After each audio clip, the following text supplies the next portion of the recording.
बिस्मिल्लाहिर्रहमानिर्रहीम। अस्सलाम वालेकुम। दिस इज़ दाऊद खोसा। आज हम PPSC paper lecturer education male and female को डिस्कस करने जा रहे हैं और इसके तकरीबन तमाम 100 क्वेश्चन और उनके आंसर्स हमारे पास मौजूद हैं। तो कोशिश की गई है जो अहम क्वेश्चन है और जिनके आंसर में कोई डाउट हो तो स्क्रीनशॉट के ज़रिए उनके आंसर दिखाने की कोशिश की गई है ताकि आपका जहन क्लियर हो जाए।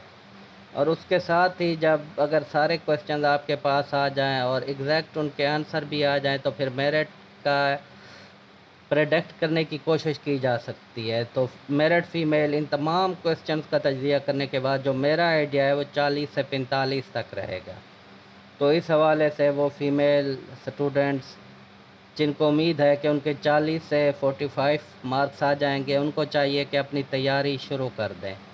इसी तरह मेरिट मेल का जो मेरा आइडिया है वो 62 से 68 तक जा सकता है। मे भी पॉसिबिलिटी है ऊपर चला जाए, नीचे चला जाए, लेकिन ये मेरी अपनी प्रेडिक्शन है इन क्वेश्चंस को देखने के बाद। और इंशाल्लाह उम्मीद काफ़ी है कि मेरिट मेल इसी रेंज में रहेगा। तो तमाम स्टूडेंट्स अपने क्वेश्चन देख के, उनके आंसर देख के, अगर इस एवरेज के अंदर उनका मेरिट बन रहा है या ज़्यादा बन रहा है तो उनको चाहिए कि आज ही से अपनी स्टडी शुरू कर दें। तो आइए इन क्वेश्चंस को देखते हैं। तो इंशाल्लाह अगली, वैसे तो आसान हो जाता है इस तमाम तरीके को देखने के बाद कि आप अपना मेरिट कैलकुलेट कर सकें। अगर आपके पास 100 क्वेश्चन आ जाए, आंसर आ जाए, अपने कितने ठीक किए हैं, कितने गलत किए हैं और कितने को छोड़ दिया है दिए हैं, तो फिर तकरीबन आसान हो जाता है। लेकिन इंशाल्लाह अगली वीडियो में हम इसी तरीके को बाकायदा मेरिट कैलकुलेट करने के तरीके के ज़रिए देखेंगे ताकि आप अपने इन मार्क्स से इस्लामियात में, उर्दू में या एजुकेशन में किसी सब्जेक्ट में अपने मार्क्स कैलकुलेट करके बर वक्त इंटरव्यू की तैयारी कर सकें। तो हम अब क्वेश्चंस की तरफ चलते हैं। Question number 1, it emphasizes fundamental skills, liberal arts and sciences and western books on civilization. तो पेरिनियलिज्म इसका आंसर है। एलन सी और आइंस्टाइन की किताब में का आप स्क्रीनशॉट देख सकते हैं। तो वाज ए क्लियर कट, सामने ही पेरिनियलिज्म के सामने उसका आंसर लिखा हुआ है करिकुलम में कि fundamental skills, the liberal arts and science, the great books of liberal of western civilization. तो ये करेक्ट आंसर है 100%। इसी तरह question number 2, first thing is planned और टीचिंग लेसन इज। तो लेसन को प्लान करने जाएं या उसको पढ़ाने जाएं, टीच करने जाएं, तो जो अहम स्टेप है वो क्या है? First important step is to know previous knowledge. तो ये हर बार का जो क्वेश्चन जो लेसन प्लानिंग है उसकी प्रिपरेशन के दो स्टेप में से एक है। एक इंट्रोडक्शन ऑफ द टॉपिक और दूसरा टू नो प्रीवियस नॉलेज। इधर आप देख सकते हैं कि प्रीवियस नॉलेज जो है वो पहले आएगी और उसके बाद अनाउंसमेंट ऑफ द टॉपिक आएगा। That screen shot is also taken from an international book related to the topic. Question number 3, in Punjab first transgender school was opened in 219 Lodhran. तो जो क्वेश्चन था उसके स्टेम में क्लियरली लिखा हुआ था कि 2019 का जो साल था वो डिस्क्राइब किया गया था। तो इस हवाले से जो है ट्रांसजेंडर स्कूल लिटरेसी डिपार्टमेंट ने लोधरा के अंदर खोला था। Question number 4, average IQ of a teacher should be 120। तो इंटरनेट से लिए गए हैं बास क्वेश्चन और ये इंतहा अफसोस की बात है कि बजाय इंटरनेशनल बुक से लिए जाए या नेट से लिए जाते हैं बाज़ क्वेश्चन, या बाज़ार की पाई जाने वाली किताबों से लिए जाते हैं। बहरहाल anyway the question will be answer will be 120। Question number 5, needs and expectations are like. तो स्टेम में यही था, नीड्स एंड एक्सपेक्टेशन थी। तो इसका जो करेक्ट आंसर था वो 1 था, एक्सट्रिंसिक एंड इंट्रिंसिक मोटिवेशन। तो ये आप क्लियरली देख सकते हैं लास्ट लाइन के अंदर के when individuals act in accordance with these needs and expectations they act from motivation defined as either extrinsic or intrinsic. Question number 6, founder of humanistic theory is। तो मैस्लो, इब्राहिम Maslow था। Easy answer है इसका बहरहाल। Question number 7, which level is highest in the hierarchy of needs, self actualization. ऊपर ये भी basically comparatively easy ही आंसर है, इजी ही क्वेश्चन था। तो question number 8, which is lower in level या which is the lower level of following दी। तो अप्लाइंग था जो 4 हायरार्की की अबव नीड्स बियॉन्ड जो है लेवल में हायरार्की में आती हैं, अप्लाइंग, एनालिसिस, सिंथेसिस, एवेल्यूशन, उसी में से चुनना था। तो करेक्ट आंसर था अप्लाइंग। तो question number 9, breaking down objects into simpler parts and seeing how they are related, analysing. ये भी आप पीछे दे सकते हैं, ब्लूम्स टैक्सोनॉमी से लिया गया क्वेश्चन है। Question number 10, combining elements to form a new whole, synthesis की कोई नई चीज़ बनाई जाए। Question number 11, Deoband ignored science, तो साइंस सब्जेक्ट्स को इग्नोर किया गया था। Question number 12, affective domain deals with, तो मैनर, जैसे इधर लिखा हुआ भी है, the affective domain pertains to the manner in which we deal with things and so on. Question number 13, data are facts, तो कंप्यूटर की जो भी आप किताब लेंगे तकरीबन इसमें भी डेटा का मतलब फैक्ट ही लिया गया है, तो data are facts. Question number 14, Islamic education system seeks, तो विल ऑफ अल्लाह, तो बेसिक पर्पज़ यही है, जो मुख्तलिफ इस्लामिक एजुकेशन के माहिरीन हैं उन्होंने मार्फत इलाही और रज़ा इलाही जो है इस्लाम के एजुकेशन के बेसिक एम्स हैं। मोरालिटी बहुत ज़्यादा बाद में आएगा। Question number 15, the world loves था, education derived from Latin word, तो एजुकेयर से लिया गया है। क्वेश्चन नंबर 16, इसका आंसर आप देख सकते हैं, क्वेश्चन भी है, ये भी अब इंटरनेट ही से लिया गया था क्वेश्चन, तो इसका आंसर आपके सामने नज़र आ रहा है कि ऑप्शन डी है।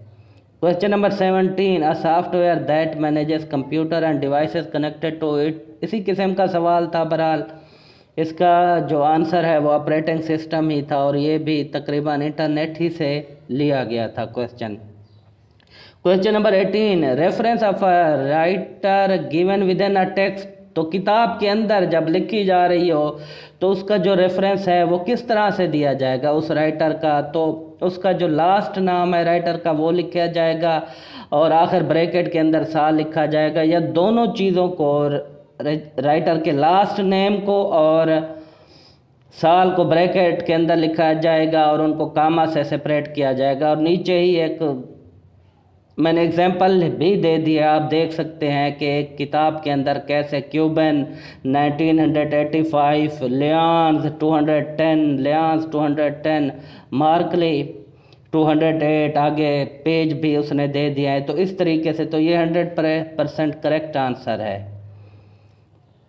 Question number 19, colleges, lecture and faculty, तो इसका करेक्ट ऑप्शन फैकल्टी बनेगा। ये भी नीचे आप देख सकते हैं कि किसी भी यूनिवर्सिटी के या ऑर्डिनेंस या हायर एजुकेशन के एक्ट को आप लेंगे, इसमें ये क्वेश्चन नज़र आएगा कि डिपार्टमेंट जो है वो क्या चीज़ है और फैकल्टी क्या चीज़ है। तो स्टेम में टीचर्स का जिक्र भी था और लफ्ज़ फैकल्टी भी आया था। College, I am not sure about college, but what ever faculty भी था, जबकि यहाँ इधर आपको क्लियर नज़र आ रहा है कि faculty means N administrative and academic unit of the university consisting of one और मोर डिपार्टमेंट्स। तो जो 3 ऑप्शन थे वो तकरीबन यही थे कि फैकल्टी का था, डिपार्टमेंट का था, नहीं बनेगा। एक था स्टाफ, नहीं बनेगा। स्टाफ वो यानी कि क्रू होता है, that is not related to education but perform other various function in the university. जबकि एडमिनिस्ट्रेशन था, we know administration is a doing work. तो इस हवाले से तो करेक्ट जो आंसर था वो फैकल्टी ही था। इसको भी ज़हन में बिठा लें, इंश्योर कर लें। क्वेश्चन नंबर 20, अब ये क्वेश्चन क्योंकि इजी हैं तो इस वजह से मेरा नहीं ख्याल कि इनके देने के लिए स्क्रीनशॉट देने की ज़रूरत पड़े, बहरहाल देख लेते हैं। Question number 20, education system is based on ideology of nation पे बेस करता है। इंडक्शन इज़ फ्राम, इसी किस्म का था। बहरहाल ये भी अफसोस की बात है कि इंडक्शन पे 2 क्वेश्चन दे दिए, यानी जस्ट इमेजिन, ऐसा नहीं होना चाहिए।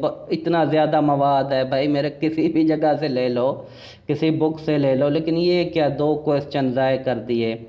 General to specific. इसी तरह question number 22, norm tests are used for performance of. तो नॉर्म रेफरेंस पे भी, टेस्ट पे भी 2 ऑप्शन थे, एक में जो था स्टेम में नॉर्म रेफरेंस का जिक्र था, इसी तरह एक का जो आंसर में नॉर्म रेफरेंस का जिक्र था। तो इंडिविजुअल परफॉर्मेंस इज जज्ड और examined in a group. Question number 23, from general to specific, again deduction ही के थे 2 क्वेश्चन।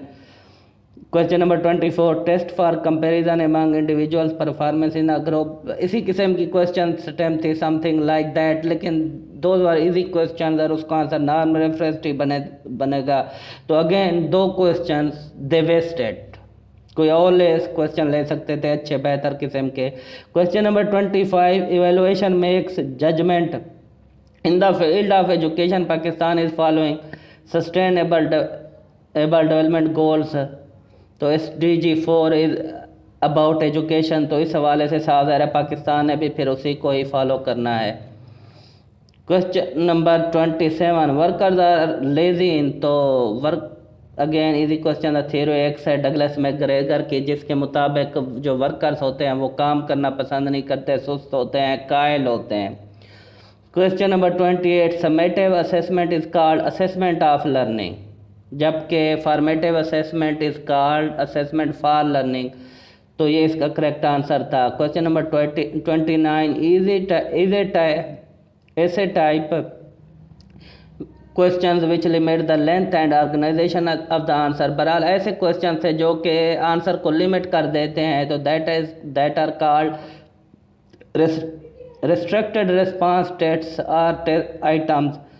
तो question number 30, structure validity and limitations of the knowledge is determined in epistemology. Philosophy की branch है जिसमें knowledge, उसकी structure, validity, limitations, sources, different चीज़ों के बारे में डिस्कस किया जाता है। Question number 31, a hypothesis is a prediction about relationships among variable. तो ये भी एक इंडियन बुक ही से ये क्वेश्चन स्टेम ली गई थी। तो question number 32, positive correlation moves in the same direction. तो पॉजिटिव कोरिलेशन की 2 अकसाम है, पॉजिटिव, नेगेटिव। पॉजिटिव में अगर एक चीज़ बढ़ती है तो दूसरी भी बढ़ती है, एक चीज़ डिक्रीज कम होती है तो दूसरी भी कम होती है, तो इस लिहाज से they move in the same direction. Question number 33, curriculum refers to overall activities. Question number 34, religious education is focused in. तो आइडियलिज्म में ही रिलीजियस एजुकेशन पे फोकस किया जाता है। Question number 35, mind is ultimate reality in. ये भी mind is considered ultimate reality in idealism. Question number 36, association among stimuli is stressed in. तो 2 स्टिमुलाइज हैं, उनके दरमियान जो है ना कनेक्शन को देखा जाता है, रिलेशन को, तो that is called classical conditioning. Classical conditioning का दूसरा नाम कनेक्शनिज्म ही है और एसोसिएशनिज्म ही है। तो question number 37, everything that elicits a response is called stimulus. तो ये ऐसी चीज़ जिसके रद्द अमल के तौर पर कोई रिस्पांस सर अंजाम दिया जाए, कोई फेल सर अंजाम दिया जाए, तो स्टिमुलस ही कहेंगे उसे। Question number 38, 3 R's in education refers to reading, writing and arithmetic. 3 R से मुराद है और ये that is stressed in essentialism. Question number 39, horizontal relationship of curriculum refers to integration. तो करिकुलम के जो मुख्तलिफ कंसेप्ट्स हैं या लेवल, उनको आपस में सब्जेक्ट्स या मुख्तलिफ हवालों से करिकुलम को आपस में मिला दिया जाता है, कनेक्ट कर दिया जाता है, तो that process is called integration. Again इसकी 2 किस्म है, horizontal integration and vertical integration. Question number 40, education psychology is concerned with learning processes. तो बेसिकली लर्निंग प्रोसेस के साथ ही एजुकेशनल साइकोलॉजी डिस्कस करती है लर्निंग के ऊपर। तो इसका विकिपीडिया में भी देखा जा सकता है, इंसाइक्लोपीडिया ब्रिटानिका में भी जो भी है उसमें भी देखा जा सकता है, but that was a clear answer, but जो दूसरे आंसर थे वो नहीं देने चाहिए थे। बहरहाल जो भी है, whatever. Question number 41, supervision primarily should be constructive and creative. ये क्वेश्चन भी इंटरनेट से ही लिया गया है। Question number 42, teacher salary belongs to non development budget के अंदर टीचर की सैलरी पे की जाती है। Question number 43, Socratic method is also known as question answer method. Question number 44, list of topics to be covered in specific time, तो that is called syllabus. Easy question है ये तकरीबन सारे, सबको में भी आने ही सबको आने ही चाहिए इनके answer. Question number 45, curriculum reflects culture of a society. किसी भी सोसाइटी के कल्चर ही को रिफ्लेक्ट करता है। Question number 46, world teacher day is observed on 5 October. Question number 47, in 1947 educational conference was held in the city of Karachi. At that time Karachi was capital of the country. Question number 48, the child reproduces in action, तो that is called imitation. ये जो उसमें सेंट्रेशन का option था, conservation का था, तो जो चारों ऑप्शन थे वो जीन पियाजे की थ्योरी ही से लिए गए थे। तो इमिटेशन का कंसेप्ट भी उसने दिया था कि जब बच्चा किसी बड़े के फेल को या एक्शन को देखता है तो फिर वो ही रिप्रोड्यूसेस दैट एक्शन, लेकिन वो इस एक्शन को उसी वक्त पर रिप्रोड्यूस नहीं करता, कुछ अरसे बाद, कुछ वक्त के बाद करता है। इसी वजह से जो उसने इसे नाम दिया था, that name was deferred imitation और डिलेड इमिटेशन। तो उन्होंने सिर्फ वर्ड ऐड ही कर दिया, लेकिन बहरहाल the same question, all options were taken from Jean पियाजे। Question number 49, observable actions are focused in, इसी किस्म का कोई स्टेम थी। बहरहाल इजी आंसर था, इजी क्वेश्चन था, बिहेवियरिज्म इसका ऑप्शन था। Question number 50, characteristics of SMART, तो ऑब्जेक्टिव के रिलेशन के हवाले से एक्रोनिम स्मार्ट का क्या मतलब है, तो ये आप इंटरनेट पे लिख के भी सर्च कर सकते हैं। Specific, measurable, achievable, relevant and time bound. Question number 51, head to toe development is called cephalocaudal, तो इसमें हेड टू टो जो डेवलपमेंट होती है बच्चे की, वही आगाज़ बच्चे की जो डेवलपमेंट होती है वो हमेशा हेड ही से शुरू होती है और फिर टो तक जाती है, मीन्स पाँव तक जाती है। पहले हम देखते हैं कि बच्चा सर को हिलाना, सर को मूव करना और उससे चीज़ों को देखना शुरू करता है। Question number 52, which is not quantitative data analysis software tool, तो जो उसमें ऑप्शन था, बाकी जो ऑप्शन थे वो क्वांटिटेटिव डेटा के को एनालिसिस करने के थे, जबकि एनवाईओ जो है वो नॉन क्वांटिटेटिव डेटा या क्वालिटेटिव डेटा को एनालिसिस करता है। Question number 53, memory is attached and processed in CPU। Question number 54, at the start of 217 US recognised atomic nuclear states 8, तो 8 ही को रिकॉग्नाइज करता है, आज तक अभी तक भी 8 ही को करता है। Question number 55, the workers called off the strike, call of का मतलब है मुलतवी करना, मनसूख करना, ख़त्म करना, तो वर्कर्स ने कॉल ऑफ स्ट्राइक को ख़त्म कर दिया था, कॉल ऑफ कर दिया, आप बनेगा लिट। Question number 56, literacy rate in Pakistan is 63। Question number 57, military courts were set up for the duration of 2 years। Question number 58, 1907 literature Nobel prize winner was Rudyard Kipling, तो लिटरेचर का इंग्लिश राइटर था। Mowgli की जो जंगल book मशहूर book है, इसने लिखी है। Question number 59, layer of gases protect earth from, stem तो इसी तरह की नहीं थी, बहरहाल क्लियर आंसर था कि अल्ट्रा वायलेट रेज जो है ना वो सूरज की शुआओं, जो सूरज की शुआएं हैं उनको रोकने का काम करती है, ozone gas. Question number 60, Kartarpur corridor is situated in district Narowal, Narowal के अंदर है। Question number 61, vaccination to children aged 0 to 15 months, तो उस प्रोग्राम का नाम EPI था। Question number 62, golden gates bridge is located at San Francisco, America में। Question number 63, in Excel data is sorted through tab sort. Question number 64. Price of a bike is 60,000 at the insurance rate of 4.5%. Find premium मालूम करना था। बहरहाल easy question था, तो 2700 इसका answer है। Question number 65। Delhi की इमारतों आसार कदीमा पर जो किताब लिखी गई थी, आसार व सनादी, सर सैयद अहमद ख़ान ने लिखी थी और ये उनकी पहली किताब थी।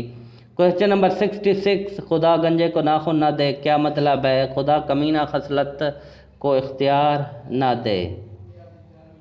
Question number 67। Allama Iqbal address was performed on 1930।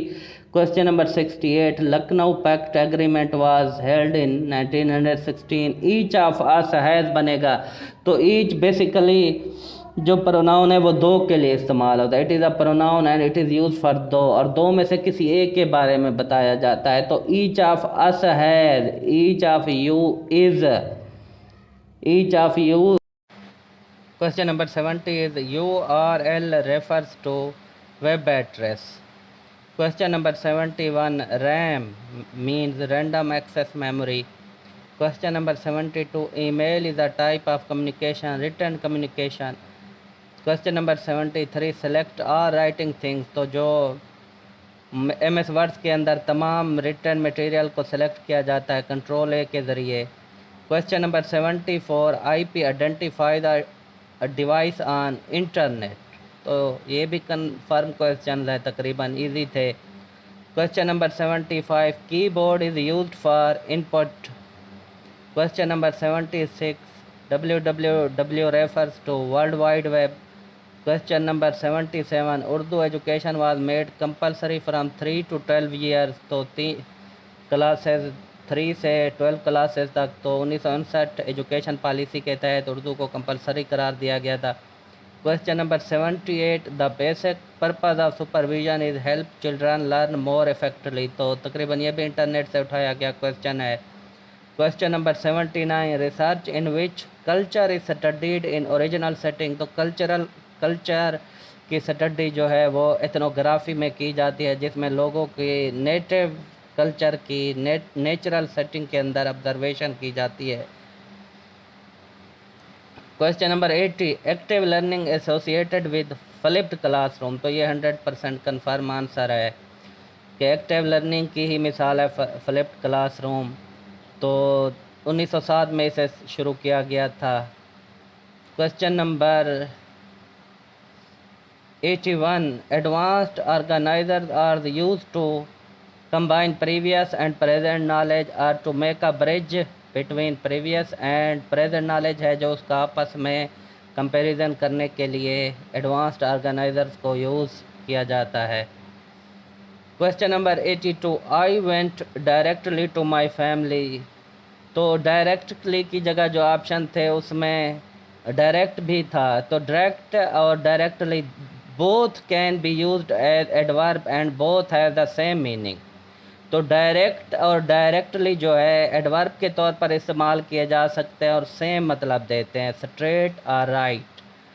तो जो करेक्ट आंसर था वो डायरेक्ट बनता था। हाँ, इतना फ़र्क है कि डायरेक्ट जो है हमेशा वर्ब के बाद इस्तेमाल करते हैं, जबकि डायरेक्टली को वर्ब से पहले भी इस्तेमाल कर सकते हैं और बाद में भी, तो उसकी मिसाल भी दी गई है। Question number 83। The curve symmetric around its vertical access is called, तो सिमेट्रिकल जो कर्व होता है वर्टिकल एक्सेस के इर्द गिर्द, तो उसे क्या कहते हैं? नॉर्मल कर्व कहते हैं। जैसे 2 पॉइंट लिखा है, normal curve has 4 important properties, उसकी जो दूसरी लिखी हुई है, the curve is symmetric around the vertical access drawn through the mean, तो ये इसका करेक्ट आंसर था कि normal curve. Question number 84। This done she, तो आगे जो भी क्वेश्चन है बहरहाल आसान क्वेश्चन था, तो कामा यहाँ किस लिए इस्तेमाल हुआ है? तो नॉमिनेटिव एब्सोलूट के तौर पर कामा इस्तेमाल हुआ है। नीचे उसकी डेफिनेशन भी दी गई है और मुख्तलिफ एग्जांपल्स भी दिए गए हैं, तो उनके ज़रिए आपको आसानी से आइडिया हो सकता है कि 1000% आंसर यही था इस क्वेश्चन का। Question number 85, outcome is change in behaviour और एबिलिटी टू लर्न। तो जो भी स्टेम थी बहरहाल इस हवाले से थे कि उसमें आउटकम का, बिहेवियर का, चेंज का जो भी था वाट एवर जिक्र था। तो कंपिटेंसी लर्निंग और कंपिटेंसी बेस्ड लर्निंग, तो उसमें आउटकम पर बहुत ज़्यादा जोर दिया जाता है, बिहेवियरल ऑब्जेक्टिव पर जोर दिया जाता है। और it is called that it is followed by Tylerian approach. जो टाइलर है उसके अप्रोच को फॉलो किया जाता है इसमें। तो टाइलर के अप्रोच हम जानते हैं कि बिहेवियरल ऑब्जेक्टिव्स पर उसका स्ट्रेस था। तो 100% यही क्वेश्चन था, इसको श्योर कर लें। Question number 86, ICT is a blend of. तो बास क्वेश्चन ऐसे हैं जो इंटरनेट से लिए गए हैं, तो यकीनन अगर उसने इंटरनेट से एग्जामिनर ने क्वेश्चन उठाए होंगे तो आंसर भी उसी से लिया होगा। जैसे ये क्वेश्चन पूरा का पूरा जाहिर कर रहा है कि जो उन्होंने लिया था वो नेट से उठाया था, और करेक्ट आंसर इसके मुताबिक आईटी एंड टेलीकम्युनिकेशन है। जबकि टेक्नोलॉजी एंड कम्युनिकेशन भी ठीक ही बनता है, लेकिन क्योंकि उसने डेफिनेटली अगर कोई क्वेश्चन नेट से लिया है तो यकीनन उसका करेक्ट ऑप्शन भी, राइट आंसर भी उसी को लिया होगा। तो मेरे हिसाब से आईटी एंड टेलीकम्युनिकेशन का यही 100% आंसर बनेगा। Question number 87, what are the most use techniques in educational research. तो ये क्वेश्चन भी कि जो अहम तरीन सबसे ज़्यादा इस्तेमाल होने वाले टेक्निक्स हैं वो कौन सी हैं। तो अगेन इस वजह से अगर उसने ये क्वेश्चन इंटरनेट से उठाया है तो उसका आंसर भी इंटरनेट ही से उठाया होगा। तो इंटरनेट में जो क्वेश्चन है वो इसी तरीके से लिखा हुआ है, which techniques are most use in educational research. Number 1 questionnaire, number 2 interview, number 3 observation, number 4 sociometry. तो इस हवाले से फिर मैं जो करेक्ट करूँगा, जो इंटरनेट पे जो आंसर इसका है वो है ऑब्जर्वेशन। तो मैं जो मार्क लग दूंगा वो ऑब्जर्वेशन को दूंगा, क्योंकि अगेन मेरा थीसिस ये है कि अगर एग्जामिनर कोई क्वेश्चन नेट से उठाता है तो उसका आंसर भी साथ ही उठाता है और उससे ही ठीक समझता है। जबकि नीचे एक इंडियन इंटरनेशनल बुक का रेफरेंस मैं आपको दे सकता हूँ कि भाई 32 questionnaire are the most widely used in educational research. तो सबसे ज़्यादा मोस्ट वाइडली यूज जो है वो क्वेश्चनर्स है, लेकिन अगेन इंटरनेट से उठाया जाने वाला सवाल है तो डेफिनेटली उसका क्वेश्चन भी इंटरनेट ही से उठाया होगा, ना कि किसी इंटरनेशनल किताब से। So it's answer will B observation. इसको आप लिख भी सकते हैं स्टेम को, इंटरनेट पर आसानी से ये क्वेश्चन आ जाएगा और इसके सवाल आंसर भी आ जाएगा। क्वेश्चन नंबर 88, न्यू करिकुलम और curriculum change should be introduced gradually। तो curriculum introduced is a lengthy process and it has various factors, that's why it is used gradually। तो इसमें 2 बुक्स हैं, उसके रेफरेंस मैंने दिए हुए हैं, इनको देखकर आप क्लियरली आपको आइडिया हो जाएगा कि curriculum change is a gradual process, not a continuous process. curriculum change or curriculum modification is a gradual process। Question number 89, curriculum selection is based on significance. तो बेशुमार किताबों में मैंने देखा है, तो आई एम 100% श्योर कि जो क्राइटेरिया है वो सबसे अहम क्राइटेरिया जो करिकुलम सिलेक्शन का या करिकुलम कंटेंट सिलेक्शन का है, that is significance of the curriculum. तो 100% यही आंसर बनेगा। Question number 90, we divide the number of pupils age 6, 8 to 10 enrolled in primary education who are of the official school age by the population of the same age group। This is called net enrollment। के एक theoretical as को तस्वुर किया जाता है, 6 से 8 तक को हम प्राइमरी कर लें, उस 10 तक को प्राइमरी कर लें, उससे आगे जो है उसको सेकेंडरी कर लें। तो उसके बच्चे जो स्कूल में दाखिल हैं और उसके अलावा जो बच्चे टोटल हैं उसके जो हम रेशो कढ़ेंगे, that will be called net enrolment. Another option was gross enrolment. तो ग्रास एनरोलमेंट में जो एज लिमिट है वो नहीं होती, एज लिमिटेशन नहीं होती। नीचे ये भी इंटरनेशनल बुक से रेफरेंस है, इसको आप देख सकते हैं। तो 100% इसका आंसर नेट एनरोलमेंट था। Question number Question number 91. First important step in conducting an experiment is. तो अगेन ये क्वेश्चन भी नेट ही से लिया गया है।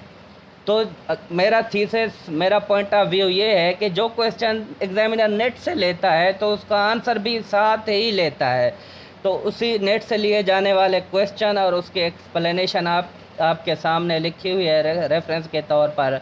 तो first step is collecting data, इसको आप जाके चेक कर सकते हैं। तो that was 100% answer. Question number 92. In Pakistan curriculum constraints at elementary level are. तो क्वेश्चन क्योंकि पाकिस्तान के हवाले से था तो पाकिस्तान में ये डिबेट चल रही है, लैंग्वेजेस इशू है, रिलीजियस इशू है कि माइनॉरिटी का जो है करिकुलम के हवाले से। तो सबसे अहम तरीन जो आंसर का इसका आंसर बनेगा वो यही बनेगा, लैंग्वेज एंड रिलीजियस एजुकेशन। तो question number 93. Teacher should be made accountable for allowing. तो परमिशन होनी चाहिए टीचर को selecting curriculum and teaching methodology. तो उसके बाद उस जवाबदेह बनाया जा सकता है। Question number 94. Planning, coordinating and communication is required in. तो लीडरशिप एबिलिटीज़, मैनेजमेंट के हवाले से जिन्होंने स्टडी की वो जानते हैं कि दैट इज़ लीडरशिप एबिलिटीज़। तो question number 95. Teacher perform and solve behaviour problems of learner. तो एक तो टीचर परफॉर्म करता है, परफॉर्म करके दिखाता है, और दूसरा जो है स्टूडेंट्स का बिहेवियर भी ठीक कर सकता है। तो that is called demonstration. Basically behaviour ठीक करने के लिए एक और टर्म इस्तेमाल करते हैं, डेमोन्स्ट्रेशन एंड मॉडलिंग। ख़ास तौर पर इसे थेरेपी के हवाले से इस्तेमाल किया जाता है। एबनॉर्मल स्टूडेंट्स, उनके बिहेवियर को ठीक करने के लिए ये टेक्निक इस्तेमाल की जाती है। Question number 96. Teacher helps her students work. तो इसी तरह की कोई स्टेम थी तो इसका करेक्ट आंसर बनेगा portfolio. Question number 97. The AIIMS of teaching of prospective teachers is. तो डिज़ायरेबल चेंज इन बिहेवियर। तो प्रॉस्पेक्टिव टीचर ऐसा टीचर जिसने फ्यूचर में जाके टीचिंग करनी है, तो उसके लिए एजुकेशन हासिल करने का टीचर का क्या एम है। तो डिज़ायरेबल चेंज इन बिहेवियर, ये भी कंफर्म क्वेश्चन है। तो question number 98. It's purpose is helping teacher. तो टीचर्स के हवाले से एक क्वेश्चन था, स्टेम थी, जिसके आंसर में मैनेजमेंट भी था और सुपरविज़न भी था। तो management is an overall function, तो जिसके अंदर मुख्तलिफ पहलू हैं। तो that was directly related to supervision. तो जो करेक्ट आंसर था इसका सुपरविज़न था। Question number 99. तो ये भी स्टेम तकरीबन इसी किस्म की थी कि एक ऐसा प्रोसेस है ओवर वंस बिलीव एक्सपीरियंसेस के हवाले से, फिर वो क्या है अपनी क्लास रूम्स को देखता है। तो ये तकरीबन कीवर्ड्स थे। तो इस हवाले से इसका जो करेक्ट आंसर बनेगा वो रिफ्लेक्शन बनेगा। Question number 100. The use of mental ability that increase the probability of a desirable outcome. तो इसी तरह का कोई क्वेश्चन था, तो उसकी जो स्टेम बनेगी वो क्रिटिकल थिंकिंग, उसका जो आंसर बनेगा वो क्रिटिकल थिंकिंग बनेगा। तो ये 100 क्वेश्चन हमारे कंप्लीट हो गए और अल्हम्दुलिल्लाह कोशिश की गई है कि तकरीबन सब के बहैसियत इंसान कमी बेशी हो सकती है। इल्म का दावा, बड़ाई का दावा नहीं किया जा सकता, ना ही करना चाहिए, लेकिन कोशिश की गई है अपनी तरफ से कि ईमानदारी से जो है क्वेश्चन भी देखे जाए और ख़ास तौर पर उनके आंसर देखे जाए, ताकि जो स्टूडेंट देखना चाहे और उसको समझना चाहे तो उससे फ़ायदा हो सके। तो इसके साथ ही जब आपको तमाम क्वेश्चन मिल जाते हैं, उनके आंसर मिल जाते हैं, फिर बेहतर हो जाता है कि आप अपनी जजमेंट कर सकें और अपना मेरिट निकाल सके। तो मेरिट मैंने ऑलरेडी बता दिया है, 40 से 45 तक हो सकता है फीमेल का। मेल का जो है वो 62 से 68 तक हो सकता है। फ़ीमेल का तो मैं 1000% कन्फर्म हूँ कि मेरिट यही बनेगा। तो वो फ़ीमेल जिनके ये नंबर आ रहे हैं वो अभी से अपनी तैयारी कर शुरू कर दें इंटरव्यू के लिए, जबकि मेल का भी इंशाल्लाह उम्मीद है यही मेरिट बनेगा। और आप बेहतर से बेहतर अगर अभी से तैयारी कर सके तो definitely you can perform better in the interview. तो इंशाल्लाह अगले वीडियो में मैं 100 क्वेश्चन आ गए हैं तो कोशिश की जाएगी कि मेरिट कैलकुलेट करने का जो फार्मूला है वो बताया जाए, ताकि हम आसानी से अपने फिर मेरिट और मार्क्स भी निकाल सकें। अपना ख्याल रखिएगा। अल्लाह हाफ़िज़।